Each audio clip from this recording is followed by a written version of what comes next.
and we'll move kind of swiftly down to the Championship to a relegated team from the Premier League, and that is the Baggies, West Bromwich Albion. They've just announced Sam Allardyce's successor. That is. I was about to say they've just announced Sam Allardyce. Oh, Jesus. No, Sam Allardyce's successor, Tom. Come on. Sorry. I'll let you say his name because I've not quite learned it yet, but it's the bloke from Barnsley. The bloke from Barnsley, Valerian Ismail. Not actually from Barnsley. I think he's French, but yeah. Yeah, he took Barnsley to the playoffs last year, finished in 5th. Yeah, he's been announced as West Brom's new head coach, which is, I think it's a shock, to be honest. I was expecting him to kind of continue with this project at Barnsley that he'd started, bringing all, they're all kind of young players as well. They haven't really spent a significant amount of money recently at all, to be honest. I think their marquee signing of the summer was really Daryl DK, and that was only on a loan. So I think you'll see Daryl DK go to West Brom now, though. There's a possibility. I mean, they've got the money. They've got parachutes. Got the money. I wouldn't be surprised to see Alex Mowat go to West Brom. He's still not agreed a deal with Barnsley. I think that is a very, very likely deal. And one other, possibly, you could look at possibly Hellick. Hellick could go to West Brom, or even Callum Styles, players like that. All of these players are well deserving of a move as well, by the way. They were absolutely fantastic last year. Michael Hellick. They take it as well. Yeah, Michael Hellick, Styles, all these players were absolutely terrific last year. Don't get me wrong, a different kind of style of football to the way West Brom were kind of playing in the Championship before. They like to have the ball a little bit more before. Whereas at Barnsley was not fully direct, but they like to get the ball forward very quickly, no messing about. They did lump it up if they could. They did have Daryl DK up there. Very high press. Yeah, very high press, very energetic team, but they were definitely beatable. But yeah, they clinched the playoffs in the end. But yeah, I was surprised at that. I thought he was going to kind of build there at West Brom. It's a shame. Sorry, because I can only see Barnsley. It's a shame because I can only see Barnsley falling from here, to be honest. Well, you never know. We always think Barnsley were going to fall. Well, yeah, we always thought Barnsley would fall after Struber leaving, but they didn't. So. Exactly. So we'll just have to see. In terms of the actual managerial appointment itself, aside from signings, what are your thoughts of him actually at West Brom? How do you think he'll do? I think it is really one of those kind of toss of a coin 50-50s. He'll either get them playing exactly how he got Barnsley playing and it'll work, or he'll figure out that the squad there isn't capable of playing the style he wants to play, which I think is a very likely possibility. But having said that West Brom side is a quality side, and there's no reason why they couldn't adapt to Ismail's style of football, but is very physically demanding. Very similar to Bielsa in that sense, that physical demand, that need for everyone has to be fully committed all the time, constant pressure, die for the team attitude, which, might be tough for a few of those West Brom players. But there's no reason why it couldn't work out. But I do think a lot of transfer business needs to be done at West Brom because they are nowhere near ready yet for the season. I'd say of the three that have come down, West Brom are the least prepared, despite probably having the better season of the three. Maybe not so much Fulham, but still, though, I just don't think they're as prepared as the other sides. Sheffield United have still kept quite a few of their players, but West Brom look like they're going to be losing a few and have already lost a few. So, if they lose Pereira, then that's going to be a big hole to fill. Yeah, it's definitely a big hole. It would definitely. To be honest, it wouldn't shock me Pereira leaving anyway. I actually disagree in terms of them being the least prepared clubs coming down. I feel like Fulham. Well, I don't think they're all massively prepared compared to like a Watford were last season or a Norwich, say. But I think Fulham will certainly be behind on transfers.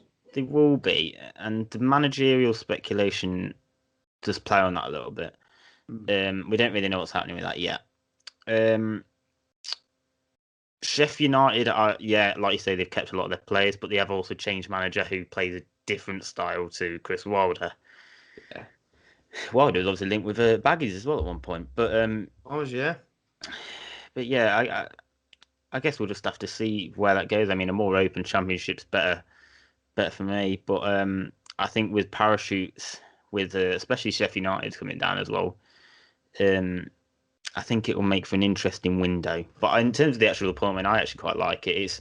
It's not it's quite risky, but if the risk comes off, then I feel like the club will actually be better off from it. And I feel like if they give him a few seasons, give him a few windows, I feel like they they have a chance of not becoming this yo-yo club anymore.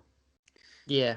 But don't get me wrong, this is only based off half a season really at Barnsley, but that's how highly I kind of rate him and the job they did there. When he took over, they were relatively low in the table as well, weren't they? Yep.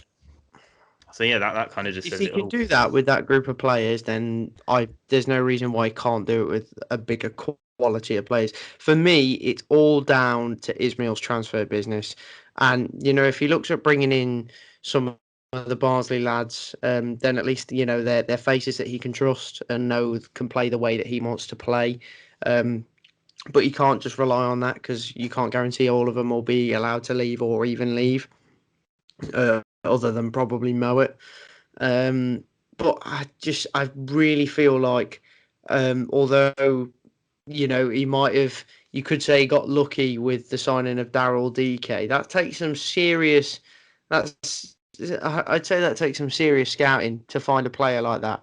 Because, he's not exactly in the most obvious league you'd search him for a striker. So, signing a striker from the MLS is quite weird these days. Mm. You rarely see it. So I mean, no, I Swansea think did it, didn't they? With who did they sign? They signed from someone from Seattle, I think. I can't remember the was lad's name. what wasn't Michu, was it? No, it was it's really quick player. I can't remember what his name was now. I don't know how well he did, but he came over from Seattle anyway. But yeah, MLS isn't really the first league you'd look to, No. especially in the Championship. But yeah, we'll just have to see how it goes. Good luck to him. Baggies fans, let us know in the comments how you feel about that. I quite like the look of it. To be fair, from an outsider's perspective, and It's yeah, exciting. mm, yeah, and given some windows. I mean, players from at Barnsley like Styles and Hellick won't be let go on the cheap. Obviously, No. Mowat looks like he's leaving on a free anyway at this point. But yeah, with a decent window and some decent backing, I don't see why Ishmael couldn't do well. Before we wrap up on this topic, I've got two quick fire questions for you, Brandon. If you were Baggy's boss, if you were Ismail, would you rather take Hellick, Mowat, or Styles? Oh God, Forget the transfer fees, just think about the player. God, you'll have to give me a minute to think about that. Jesus. Obviously, if it was transfer fees, you'd go Mowat because you can get him on free at the moment. But I think Styles. really, I'd I have th- gone Hellick. I think I was close to saying Hellick, but my theory behind it is I feel like they're a bit weaker at left back than they are at centre back. Think They he's have going to change recently in. let go of Kieran Gibbs as well. They have let go of Kieran Gibbs, and their other one is Townsend, I believe. Yeah, Um, he's capable player. Don't get me wrong, but you're right. is he up for the Ishmael system? I don't really know. I doubt it. They might have other options. I don't really know off the top of my head, but On a it's Townsend, I think it is.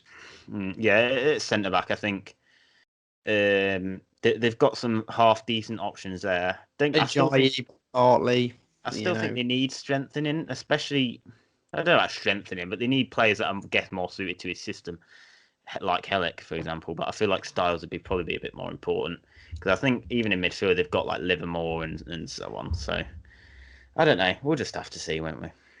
Yeah, definitely. No, I think that's fair. And then my other quick question for you was, if you had to put your money on one championship side winning the league right now, who would it be? Oh, you're gonna drop me in it like that, Jesus. I Um, planned these beforehand. it's hard at the minute because we're filming this on the 24th of June, about 11:30 as well, by the way. Still, still plenty of time till the season. So, Still plenty of time and loads of business still to go. but I'll be right. honest, at the minute, I honestly couldn't give you a winner at the minute. Why? Who do you think? Honest, I don't have a team. I was just curious who you would say. I mean, if I had to say if you're looking at a team on paper, I'd probably edge, depending on who Fulham appoint. If Fulham appoint well and fast, then I'd easily back Fulham.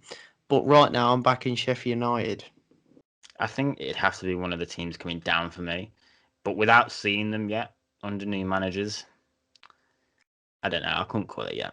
If I couldn't call it yet. Swansea's business are good, then there's no reason why they couldn't challenge. I do, yeah, it's true. I'm not sold on Swansea at the minute, to be honest. But ask me close to the start of the season, I might be able to give you a better answer. We'll do championship predictions probably a couple of weeks before the season starts anyway, so keep an eye out for that, guys. Shout for the video.